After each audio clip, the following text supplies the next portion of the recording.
Yes, I have had a very diverse background, very diverse career, had opportunities to be in a lot of different organizations, a lot of different types of organizations, and learn from those. And there are three things that I learned that you cannot compromise on when you are looking for a role. Number one, you have to make sure that it is the job that you want to do. Has to be that job. Number two, it has to be the place where you want to be. And then third, we have to determine and agree on reasonable compensation. If those three things are in alignment, you can work out all of the other details. The business of healthcare is hard, creating a badlands of terrain that is difficult to navigate. Some think the most brilliant minds in business are on Wall Street. They are wrong. The most brilliant minds are in healthcare. They have to be to thrive and survive. This podcast explores concepts in leadership, management, sales, and negotiation with those brilliant minds. The Healthcare Badlands podcast is generally planned, but unscripted, unedited, and uncut, so you get the honest and unfiltered experience. Your host is Dr. Tom McDougall, a 30-year veteran of healthcare with 23 years of hospital CEO experience. His guests are carefully selected experts from across the industry. They offer insights, expertise, and some great real-life, often hilarious stories. Now, let's jump into the episode. Welcome to the podcast. Lance Boyd is the CEO of Fairfax Radiology Centers. Lance has a very diverse background, over 25 years of leadership in healthcare, including physician practices, hospitals, and long-term care. He has a bachelor's degree from Harding University and a master's degree in healthcare management from Champlain College, in addition to being a licensed nursing home administrator. So, Lance, welcome to the podcast. Thank you, Tom. Appreciate the time. Absolutely. Well, let's jump right in. Got some good questions for you today. So you are operating a very large physician enterprise, and I know you've had to explain to me the extent of the complexity of it. So would you share with our listeners so that they have a basis for your experience over the last 7 years? Sure. So Fairfax Radiology is really a conglomeration of three different businesses. One of those businesses is Fairfax Radiology Centers, which is a joint venture between our physician group, Fairfax Radiological Consultants, and Inova Hospital System. That joint venture is self-governed. We have our own board. The doctors own 49%. The hospital owns 51%. So that makes up about 19 imaging centers that we operate. Most of those have MRI, CT. Mammography is a big part of what we do. X-ray, ultrasound, nuke med. We do it all. We also have PET, and then we have another company called the IRMC. And IRMC was brought into the joint venture initially, and it's predominantly MRIs and also a PET. And then the final part of that is we have an MSO service where we provide management service for the physician group. And the physician group, they actually have about 130 radiologists, completely subspecialized. So they have every subspecialty you can imagine. It's a very, very large practice, independent, non-academic. Also, the MSO manages the MRI center, which is owned by Inova. And the MRI center has 6 MRIs in it and does over 130 MRIs every day. So all in, we are between the physicians and between the imaging centers, we are reading on about 40 magnets in this area, and it's all within a 3-county area. So lots of CTs. The hospital here, the Fairfax Hospital, is the second busiest ER in the country, about 180,000 visits a year.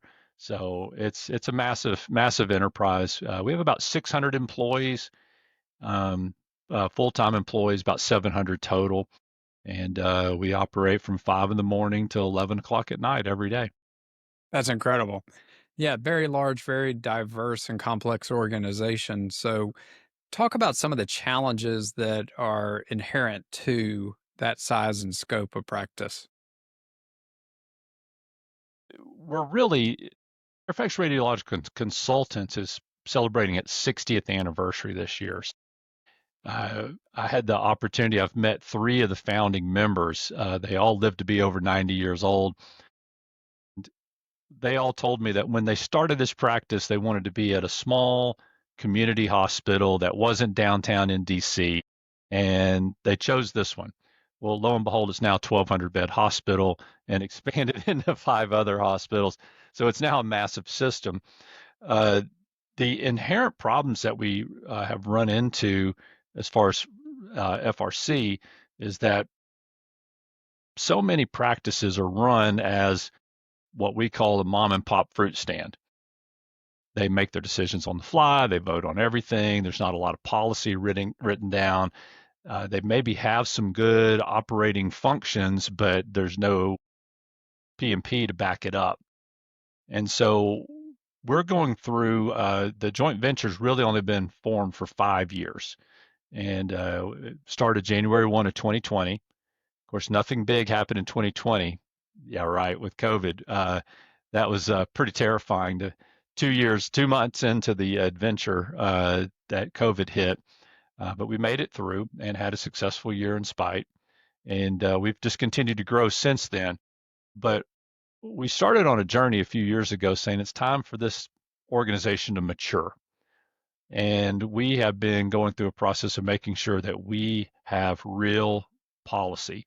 We document our procedures because so many things in an organization, especially a physician practice, is that it's all in someone's head, whether it's the controller or whether it's the bookkeeper or whether it's the administrator or one of the physicians. It's in their head. We say often, if I got run over by a bus tomorrow, would we know what to do? And if the answer is no or I don't know, well, it's time to sit down and write it down. So we've been doing that, and I'll give you an example. Yes, please. IT, for example, IT is one of the biggest challenges that any organization is facing right now. We all know that government and healthcare are getting targeted by these outside threat actors. And there's going to be new changes to the HIPAA guidelines that are going to be very, very difficult to keep up with. And most people are not up to speed with that. And we had some really great things in place. As a matter of fact, we get attacked all the time because of our size and scope and where we are. And we've got some great things in place, and we've been able to thwart some really scary attacks. But when we look at our policies, when we look at our procedures, we didn't really have anything written down. We were just doing it. And so we hired an outside company to come in and help us really write those down, fine tune those so that we know. And it's really been helpful to us because the things you say you're doing, when you start writing them down and look at, well, wait, are we really doing that? Or why are we doing that? And so it's caused us to really fine tune our processes and identify gaps that we had that we didn't really know. So that's been the biggest challenge for us is making sure that we are being quote unquote a grown up company by having policies, procedures, best practices in place, and then getting those communicated out. Because communication is so difficult, and as you get larger, it makes it harder to get all the information out there. But capturing real policy, procedure, operational guidance on paper, and having that available for everybody has been a real challenge for us, but it's been rewarding. Excellent. Without, I'm not going to ask you about the security measures that you use because I'm sure you don't want those to be public. However, how do you give confidence to the patients that you're caring for that their information is safe and they're not going to be one of those people that gets a letter in the mail saying there's been a data breach and your information was compromised? The more and more we dig into this and talk with other professionals, they don't talk about if anymore. It's when. And when you get breached, because we're being pinged all the time. And so we can't guarantee that nothing's ever going to happen. That would be foolish to do that. But all we can do is make sure that we are doing everything that is reasonably possible to protect. For example, you make changes to your passwords. People can't use their Facebook password to for their for their work computer. We went to 16-digit nonsensical passwords.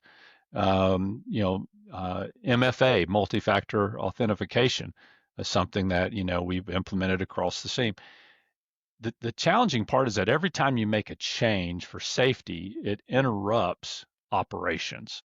Absolutely. For example, if you have your physician portal where physicians could go in and look at imaging, they could see all this in real time. In the past, when we were a mom and pop shop, there was never a timeout on that. So a physician could open our portal and could carry it around from room to room and just access things with it never timing out. Well, that's clearly not safe. And so we had to move to a timeout process. We had to move to MFA. We had to make some changes. And that unfortunately changes the operations of those who were using it. Same with passwords. It took me 2 weeks to memorize my password, just because 16 digits. It's yeah, going to require some and it effort. makes no sense. And there were characters I didn't even know were on the keyboard, and so you start looking at this and like, if somebody hacks that password, so be it. But it was really scary. There were some people who, their password was welcome one, and that was what they got at orientation, and they never changed it. So uh, we and we're of course sending out phishing emails now to try to see who can catch it, and it's pretty scary, really, all the attempts that are being made out there. And so we're really just raising awareness and making sure everybody knows that security is a very high priority for us. Excellent. Excellent. All right. So your background is curious to me, because you're lucky. My background's not very diverse. Yours is diverse. So you've been in small practices, you've been in nursing homes, you've been in large practices, you've been a hospital CEO, I think 7 years. So you've done all of these different types of work within the healthcare sector. Talk to me about the differences of the leadership skill set that's needed, and the challenges that you have faced in some of these different roles that you've held. Yeah, my background is different. It has not been a decided path. I didn't have a list of things that by this age I want to accomplish this, and I want to be here, and I want to stair step this. I really, in my career, I don't remember filling out that many applications. It's usually by being approached is the way it's happened. I originally started off, I was a high school science teacher I did not and a know that. baseball coach. That's Yeah. great. And uh, and I was happy doing that, and it was good. I do have to say, teaching 4 consecutive classes of physical science to ninth graders. By the time the fourth period came around, I was not in a good mental state. Teaching the same thing 4 times. First period was good. Second period was the best. I was really good at it. By third period, I was getting bored. By fourth period, I was like, just read it yourself. I was kind of worn out. And so Did you I reach knew this, that point where you were entertaining yourself? well, yes, yes. And I loved the kids and I loved the interaction. And I certainly loved being a coach, but I did not, I didn't think that being a teacher was going to be my lifelong job. But I was approached by someone, and we just happened to be living and working in the same town as the corporate headquarters for NHC. And this was a wonderful long-term care company. Had about 100 locations at that time. They were in a dozen or so states. And I can't tell you what a blessing being a part of that organization was. They basically hired for personalities and trained for skills. And they took a chance on me, and I spent the next year of my life rotating through every job in the nursing home. I worked as a CNA on the night shift, changing beds, taking people to the bathroom, cleaning up messes, uh, taking people to the shower and showering them, and shaving and feeding, dressing people. Uh, I was the 5 a.m. cook for a while, cooking the breakfast in the kitchen for 180 patients, all the staff. I washed dishes. I learned how to change out a ballast in the light fixtures. I learned how to change out a through wall air conditioner. I worked the night shift laundry, which, by the way, if you have anyone working in laundry in your organization, go hug them now and thank them for that job. That's a tough job. I'm And the sure. woman who taught me how to do the laundry had been doing that job for 34 years. Wow, that's Just fantastic. amazing. So I learned to really love those people who were caring for those patients. And I had so many mentors in that organization.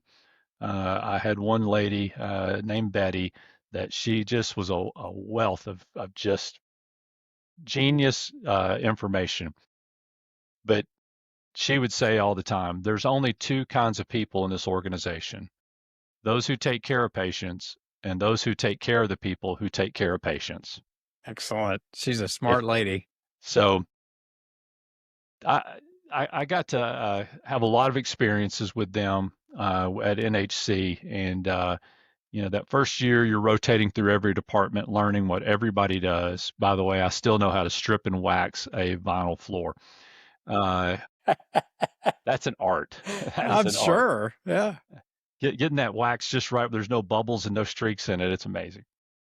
But then the second year, you work as an assistant administrator at a location, and I had a great experience there. They gave me the assistant administrator at the fifth largest nursing home in the country, 550 beds, That is a and huge nursing home. it was huge, 40 acres. It was massive, um, but what a great opportunity to learn. And then from there, I got my nursing home administrator's license and worked as nursing home administrator. So all in all, I was with NHC for 10 years. I really have nothing but the fondest thoughts and memories and affection for that organization. Some of my best friends in my career have come from there. But it came a time where I was at a crossroads, and I was either going to work for them forever or I was going to consider something else. And so I got approached by a company in Knoxville, Tennessee, which was a large physician company, to work with the hospitalist division, hospitalists and pulmonary critical care.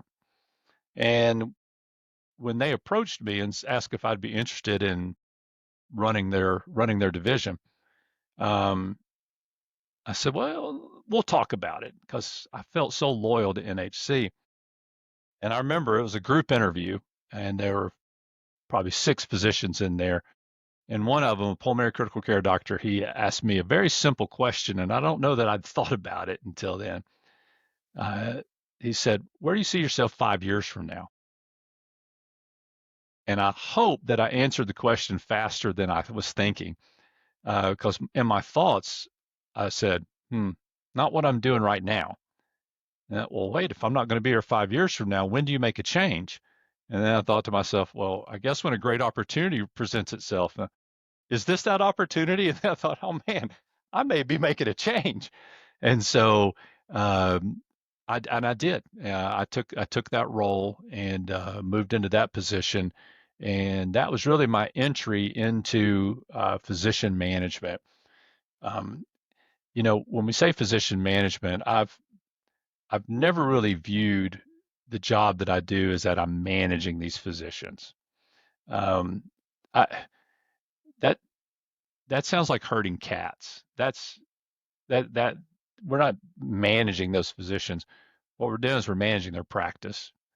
We are helping them be successful, and that's that's really they don't need management. They don't need a handler. They need somebody who they can trust. that's going to have their best interests at heart at all times and is going to promote their practice and make their life better. And from that standpoint, that's what I always felt like my job was, but not to manage them. I want to hear from them. I want to know what drives them crazy. I also want to know what they really love. Um, so I guess from my standpoint, I've never thought it was my job to manage these guys. It was my job to make their life and their practice better.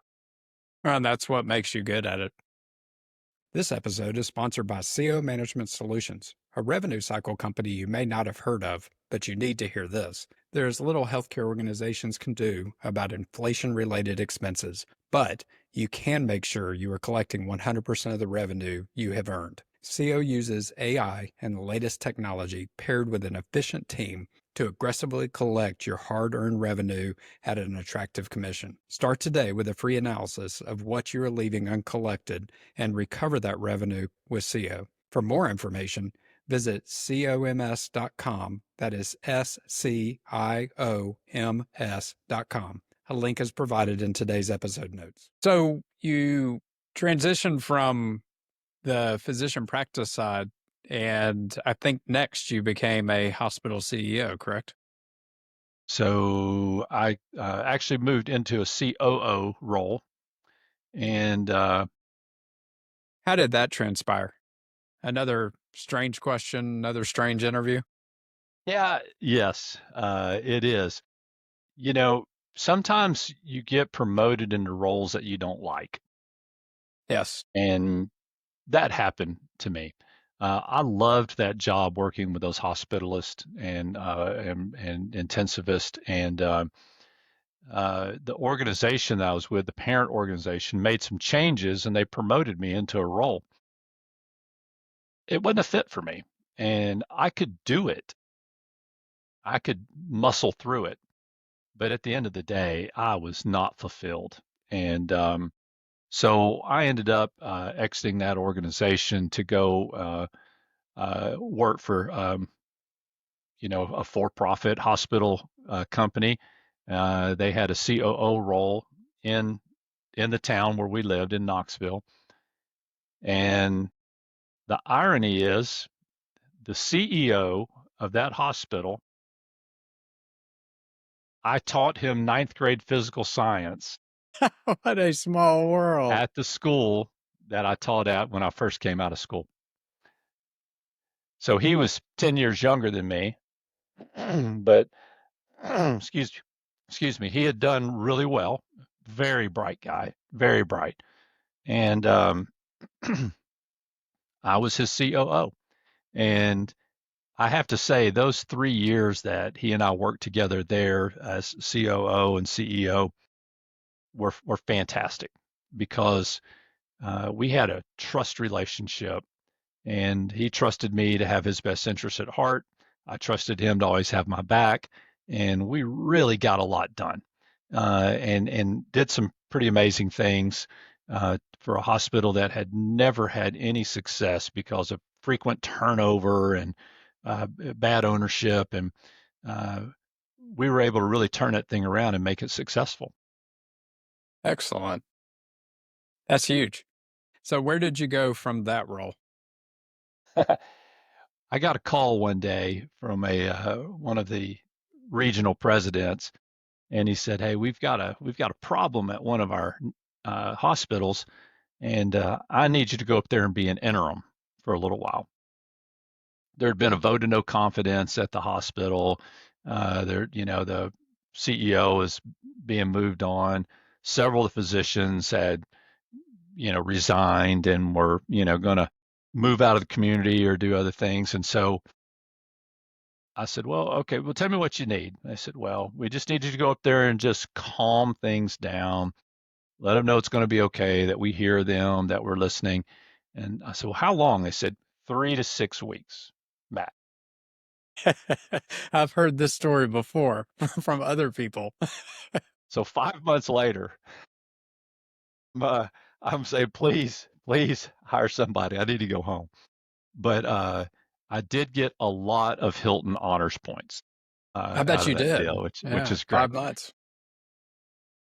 You know, that was such a great experience, though, because it allowed me to dip my toe in the waters of being a CEO. And that is a different role for sure. It's a different role.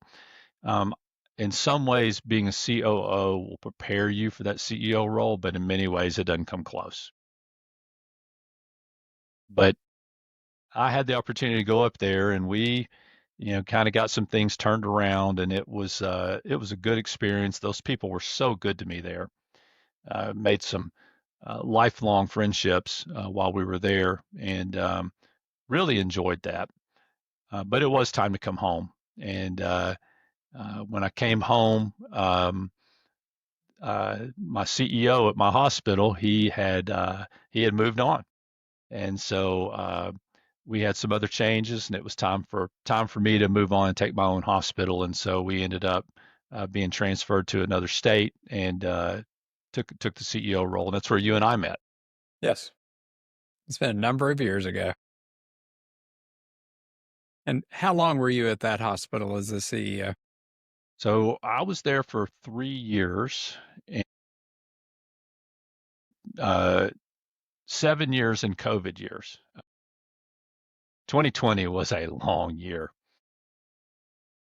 That was really rough being at a rural hospital where there wasn't another hospital within 60 miles of you. That was tough.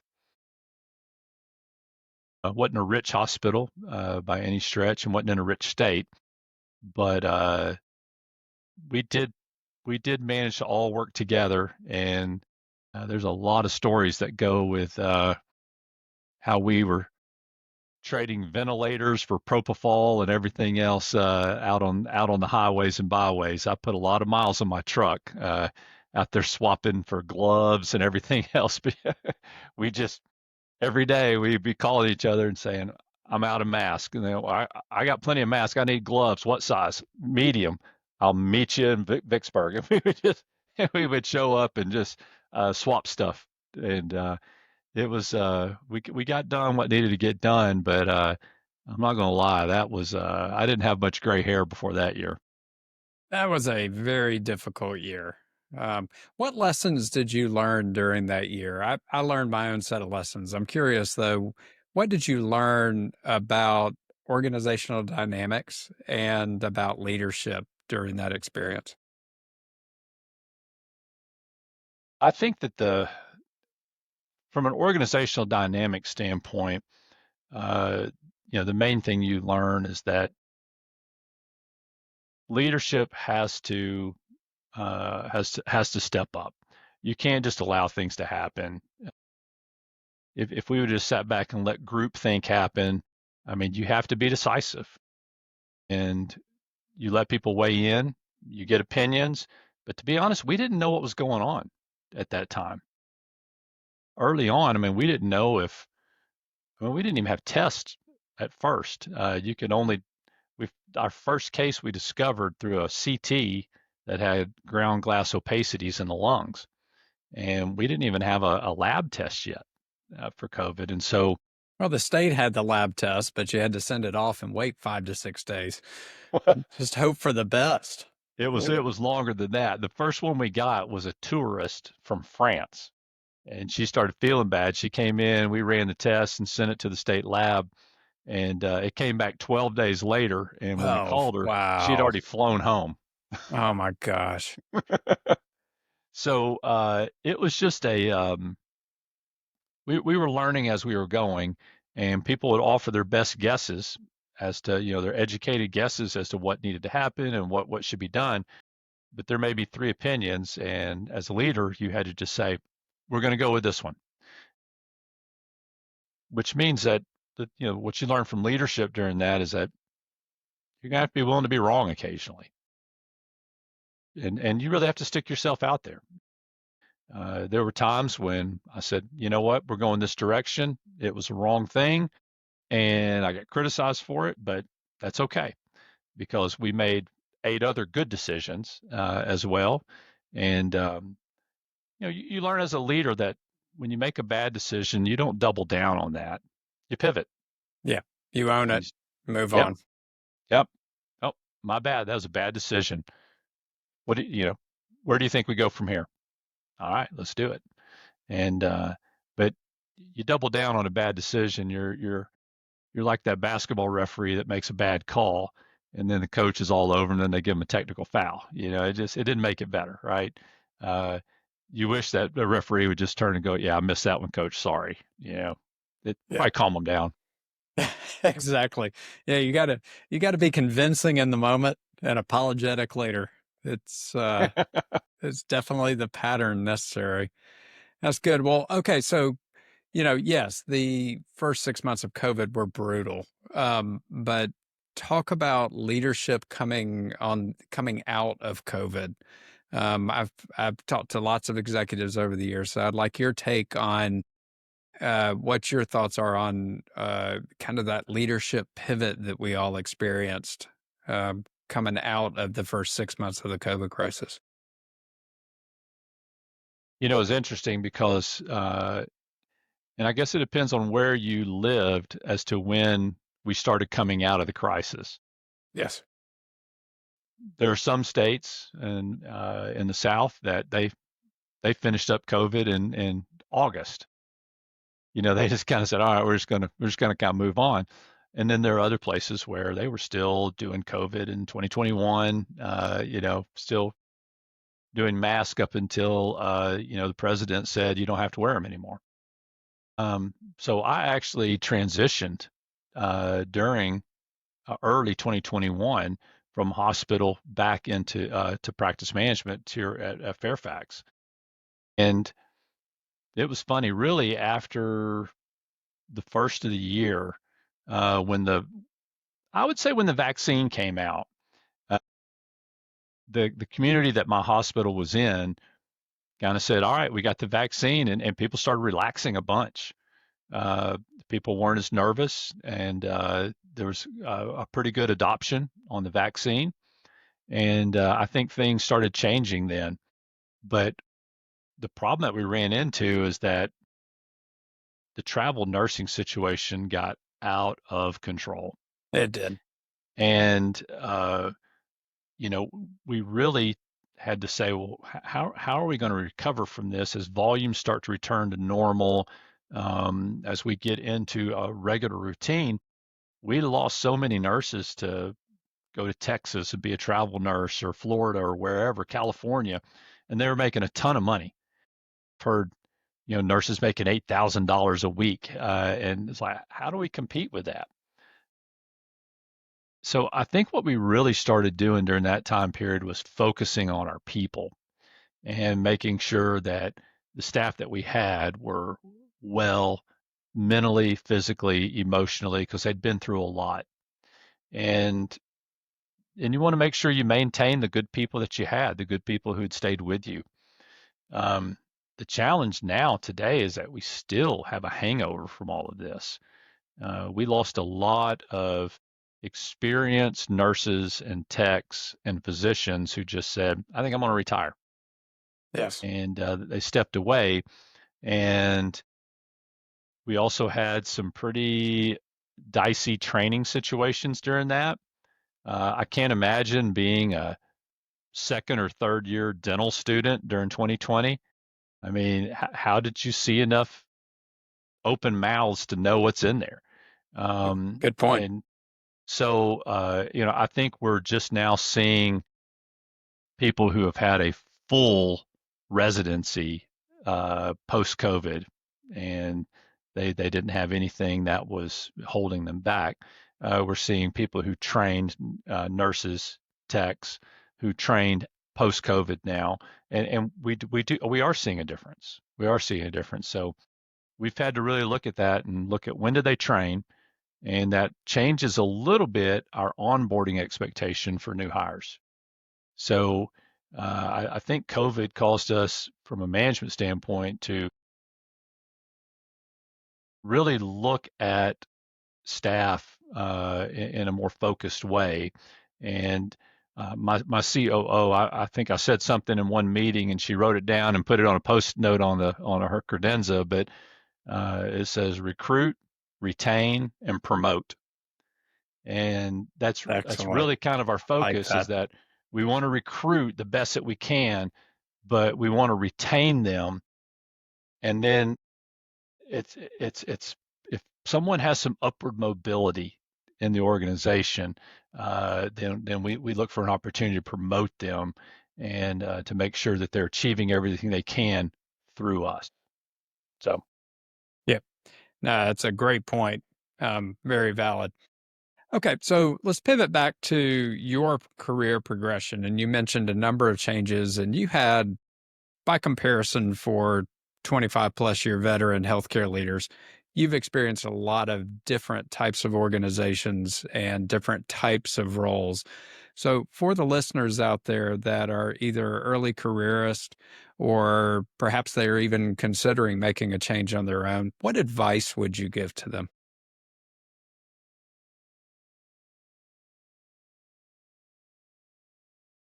in my time doing this, um, and I don't want to be the guy who's been around for a long time and just uh,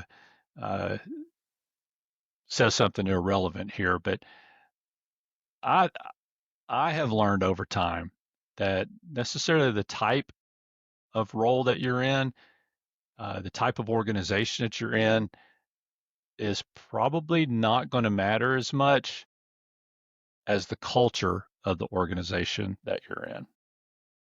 And I've had some really good jobs. I've had some really good roles, but if the culture was wrong, it was terrible.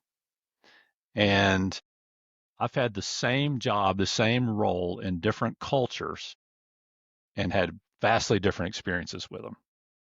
So culture is king, and I think that's the most important thing. So when you're looking for what you want to do, I I tell physicians this all the time when we're recruiting physicians to come join our organization.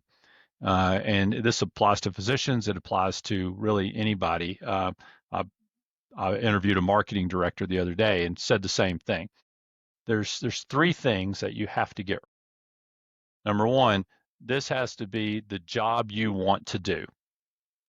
If you want to be a banker, don't take a job as an administrator at a healthcare center. It, it this has to be what you want to do. Um, has to be a calling. It has to be something that you feel you're wired to do, that gets you up in the morning, that you feel like this is something you can be successful at. But if it's got to be the job you want to do, and you can't really settle on that. Now, you got to be reasonable. The job I really want to do is I want to play shortstop for the Atlanta Braves.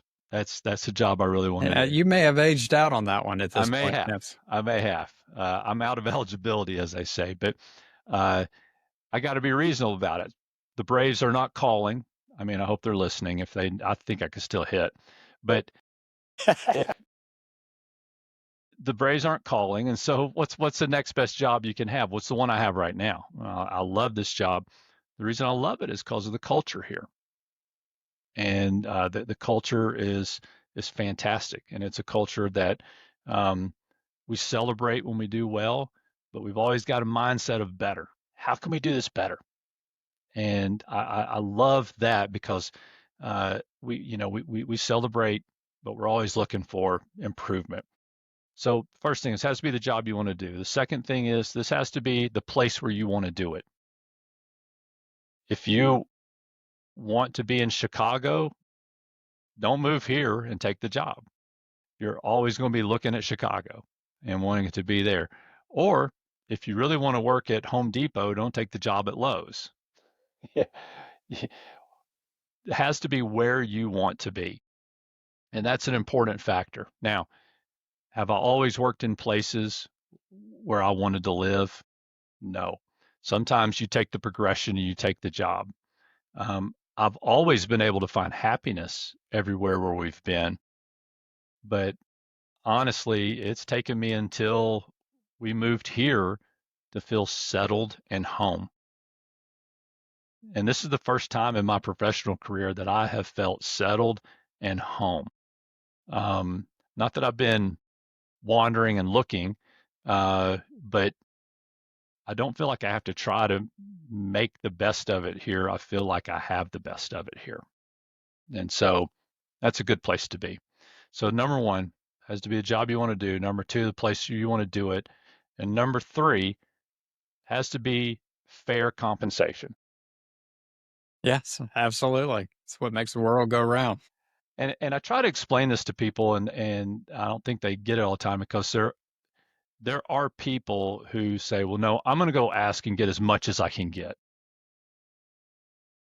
Well, good luck with that, because I know from a manager, from a leader standpoint, when an employee comes in and asks and demands for more than I think the job is worth, if we give in and pay it, they're going to be subjected to higher expectations than they would if they'd have taken fair compensation.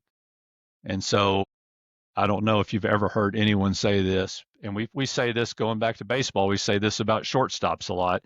We pay him a lot of money not to make errors at shortstop. Okay. Well, the same thing happens when you go in demanding salary that's above what your employer thinks is fair. They're going to say things like, well, we pay him a lot of money to turn in those reports on time, or to not go on vacation and not take his phone with him, or whatever, you know.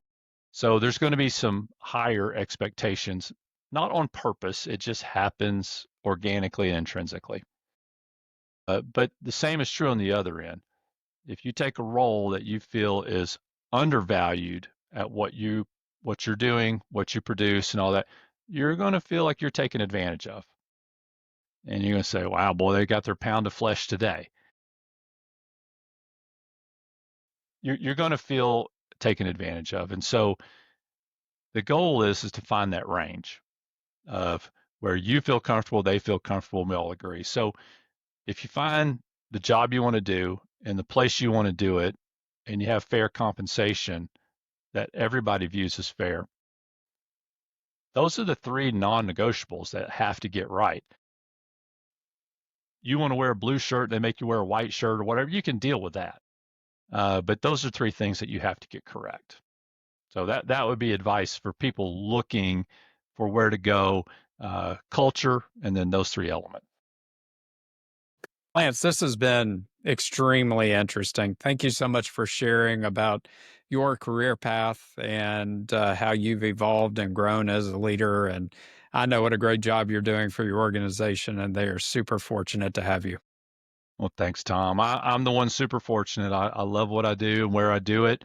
And I just thank you for the opportunity to share today.